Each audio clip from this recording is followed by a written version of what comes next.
اپنے چینل پر آنے والے تمام دوستوں کو خوش آمدید کہتی ہوں۔ روزانہ ایک سبق آموز کہانی سننے کے لیے ہمارے چینل کو سبسکرائب کریں اور اس کہانی کو مکمل سنیں۔ میرا دیور پچھواڑے کو شوقین تھا۔ میرا پچھواڑا بھی بھاری تھا۔ وہ میرے پچھواڑے پر نظر جمائے رکھتا، مگر میں بھی ٹھیٹ تھی، بے پرواہ ہو کر کام میں لگی رہتی۔ مگر ایک دن ایمرجنسی بھائی کے گھر جانا پڑا۔ دیور کو بولا تو وہ کہنے لگا، بھابھی ایسے کام تو نہیں چلے گا۔ میں نے پوچھا تو پھر کیسے چلے گا؟ وہ بولا، بھابھی پہلے پچھواڑا۔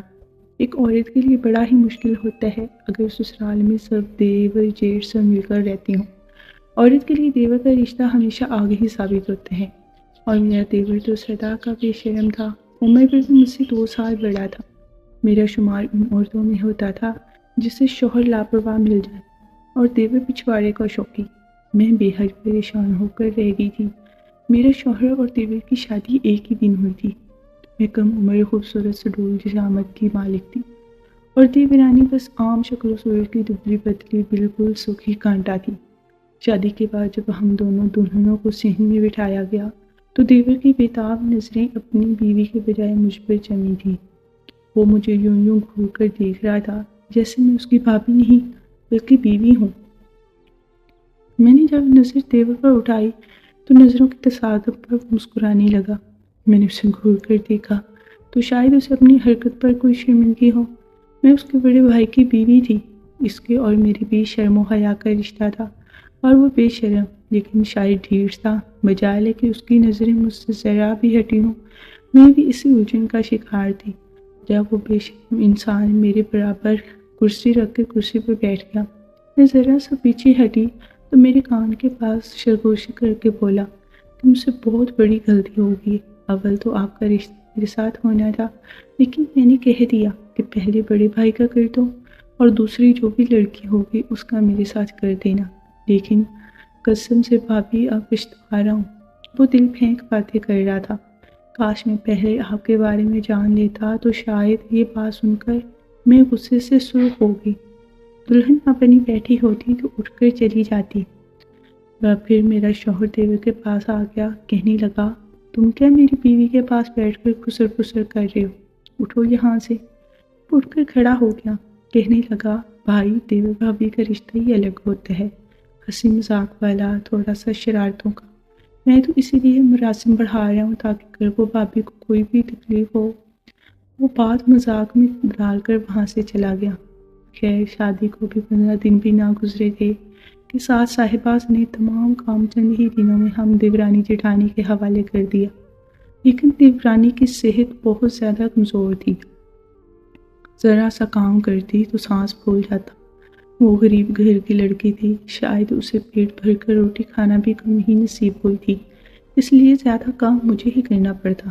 جب میں ان کے صحن سے جھاڑو لگاتی تو دیور وہیں چارپائی پہ بیٹھا رہتا۔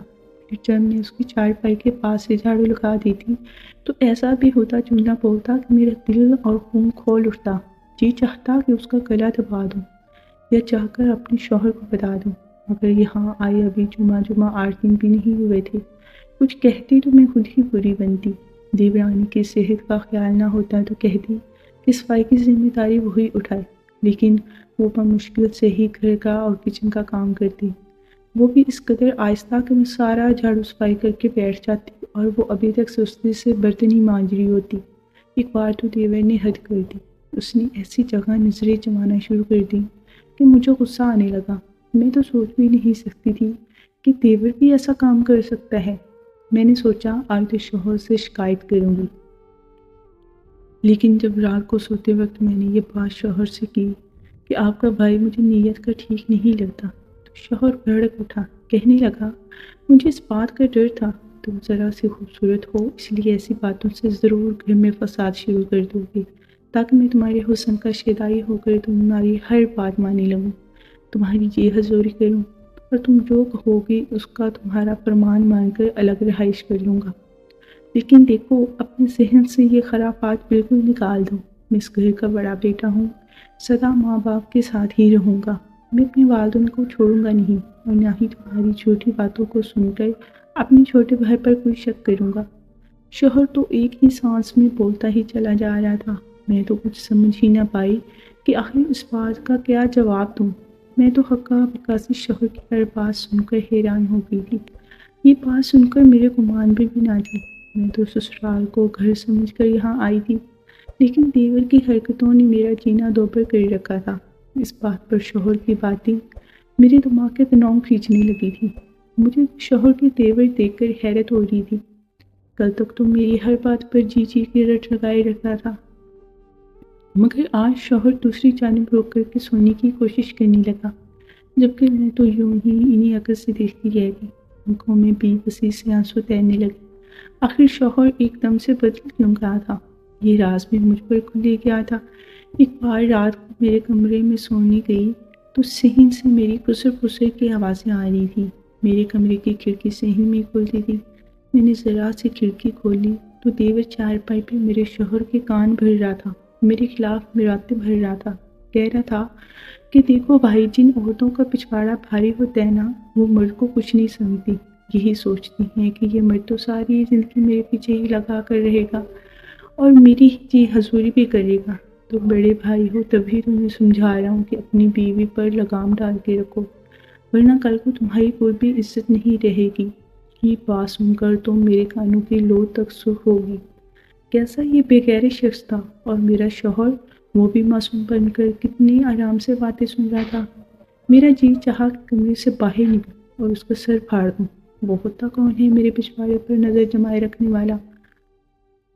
میرا تو خون کھولنے لگا۔ اگلے روز میں نے دیورانی کا لحاظ بھی نہ کیا۔ میں نے کہا، بی بی، تمہاری بگڑی صحت میری ذمہ داری نہیں، صحن کا کام کاج آج کے بعد تم خود کرو گی۔ بہت کر لیا میں نے تمہارا لحاظ، میرا مزید مجھ سے یہ اخلاقیات نہیں دکھائی جاتی۔ دیورانی پہلے تو میرے بدلے رویے پر حیران تھی، لیکن پھر بیچاری خاموشی سے صحن صاف کرنے لگی۔ میں نے کچن کا کام کر لیا، لیکن تھوڑی دیر بعد دیور گھر آیا تو بیوی کو دیکھ کر چہرے پر ناگواری سجا لی۔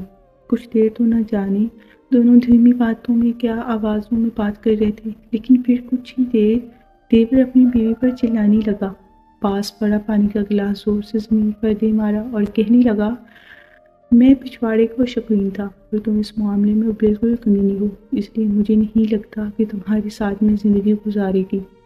مجھے کیا پتا تھا، میری ماں تم جیسی کوئی میرے متھے مار دے گی جس کا کچھ بھی اچھا نہیں، نہ شکل، وہی منوس، اور تمہارا کنگلا، تمہارا پچھواڑا۔ سن کر میری دیورانی رونے لگی۔ میرا دیور اس سے نفرت اور تنفس سے دیکھ رہا تھا۔ میں سمجھ گئی کہ وہ بیوی کے ساتھ برا رویہ کیوں رکھتا ہے۔ دوسرے دن میں نے دیورانی سے دیور کے رویے کے بارے میں پوچھا تو وہ کہنے لگی کہ جب سے شادی ہوئی ہے یہی لفظ بولتا ہے، بہت ہی بےہودہ شخص ہے۔ دیورانی خود اس سے تنگ تھی، وہ رو رو کر شوہر کے بارے میں مجھے بتانے لگی۔ اب یہی مسئلہ حل نہ ہوا تو دوسرا مسئلہ بھی پیش آ گیا۔ ایک دن میرے شوہر نے مجھے بتایا تو میرا تو دماغ چکرا کر رہ گیا کہ وہ دبئی جانے لگا ہے۔ میں نے کہا، اب میرے ساتھ یہ سب نہیں کر سکتے۔ کہنے لگا، لوگوں کو بیویاں تو یہ سن کر خوش ہوتی ہیں، اور ایک تم ہو، رونا دھونا مچا رکھا ہے۔ میں دبئی جا کر ایک ماہ میں لاکھوں کماؤں گا تو تمہاری ہی خواہشات پوری ہوں گی نا۔ مجھے اعتراض بھی نہ ہوتا، لیکن دیور کی نظریں اور بےہودگی سے میں پریشان تھی۔ اس کی باتیں مجھے سوچ کر چکر آ کر رکھ دیتی تھی، لیکن شوہر سے میری بات نہیں مانی اور ایک ہفتے کے اندر ہی وہ دبئی چلا گیا۔ ڈرائیونگ اسے آتی تھی، وہاں جاتے ہی اس نے ٹیکسی چلانا شروع کر دی۔ اگلے ماہ اس سے میری ساس کو جو خرچہ بھیجا وہ بھیجا، مگر مجھے بھی 50,000 بھیجے تھے، کیونکہ سارے پیسے دیور کے اکاؤنٹ میں بھیجے تھے۔ یہ سب دیکھ کر تو دیور کی آنکھیں پھٹی کی پھٹی رہ گئیں۔ میں نے اب گھر کے کاموں کے لیے ملازمہ رکھ لی تھی، سہولت دیورانی کو بھی ہو گئی تھی، لیکن دیور کو ضرور یہ باتیں بہت بری لگنے لگی تھی، کیونکہ اب گھر پر میرا ہی روب ہو گیا تھا۔ میری ساس بھی مجھے بہت زیادہ اہمیت دینے لگی تھی، ہر بات کا مشورہ مجھ سے کرتی، نہ آتی تو اس کے کھانے پینے کا خرچہ بھی میں آگے بڑھ کر دے دیا کرتی تھی۔ اس لیے ساس مجھے ہی آنکھوں کا تارا بنانے لگی۔ دیورانی بیچاری تو بے ضرر سی عورت تھی، لیکن میرے دیور نے تو وہ کام بھی چھوڑ دیا جو وہ کرتا تھا۔ ہر مہینے کے 20,000 گھر لے کے آتا تھا۔ اسے اب میرے شوہر کی کمائی نظر آنے لگی تھی۔ میری ساس ہر وقت دیور کو نکما اور حد حرام کہنے لگی تو دیور مجھے قہر بھری نظروں سے دیکھتا۔ پہلی عید آئی تو میرے بیکے والوں نے مجھے بہت بڑی ساری عیدی بھیجی تھی۔ وہ دوسرے گاؤں میں رہتے تھے۔ میری عیدی دیکھ کر تو گاؤں والی عورتوں کی آنکھیں پھٹی کی پھٹی رہ گئی تھی۔ کہتی کہ تیرا میکا تو بہت اچھا ہے۔ میری ساس کے جوڑے بھی آئے تھے، میرے لیے بھی میرے میکے والے سونے کے کنگن لائی تھی۔ دیور جی یہ سب چیزیں دیکھ کر کافی حیران لگ رہا تھا۔ وہی میری دیورانی کے میکے سے جب اس کے ماں اور بھائی آئے تو وہ ایک صرف سوٹ بھی لے کے آئے، وہ بھی اتوار بازار کا لایا ہوا لے کر آئے تھے، اور کچھ کانچ کی چوڑیاں جو آتے ہوئے گر کر رستے میں ٹوٹ چکی تھی۔ دیور تو اپنے میکے والوں کے آنے کی خبر سن کر ہی گھر سے چلا گیا تھا، جبکہ دیورانی نے خوش دلی سے اپنے میکے سے آئے ہوئے سارے سامان کو قبول کر لیا۔ میری ساس بھی اب چھوٹی بہو کے میکے والوں کو کوئی خاص اوبگت نہیں کیا کرتی تھی۔ یہ بات دیورانی نے بھی محسوس کی تھی، اس لیے وہ مجھ سے اب تھوڑی سی دور رہنے لگی تھی۔ شاید وہ سب مجھ سے تھوڑے چلنے لگی تھی، جبکہ حقیقت میں میرے دل میں کسی کے لیے بھی کوئی کھوڑ موجود نہیں تھی۔ عید کا روز تھا، میں اپنے میکے کے لائے ہوئے سوٹ پہن گئی، عیدی والا سوٹ پہنے ہوئے تھی، جبکہ میری دیورانی نے بھی اپنے میکے سے آیا ہوا سوٹ پہنا تھا۔ تو میرا دیور اس سے جھگڑنے لگا اور کہنے لگا اور مجھے بولا کہ کیسے کپڑے پہن کر گھوم رہی ہو، ایسا لگتا ہے جیسے کوئی بھکارن ہمارے گھر آ گئی ہو۔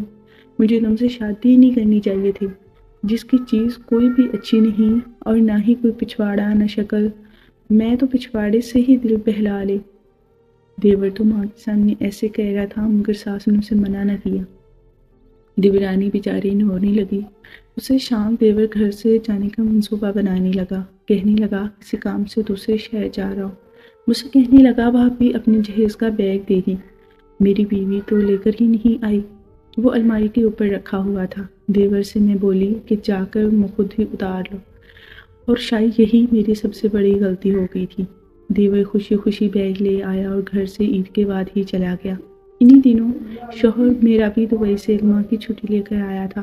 شوہر کے آنے پر میں بے حد خوش تھی۔ اس روز میں نے شوہر کے لیے کئی اقسام کے کھانے بنائے، ساری ڈشز اس کے پسند کی بنائی تھی۔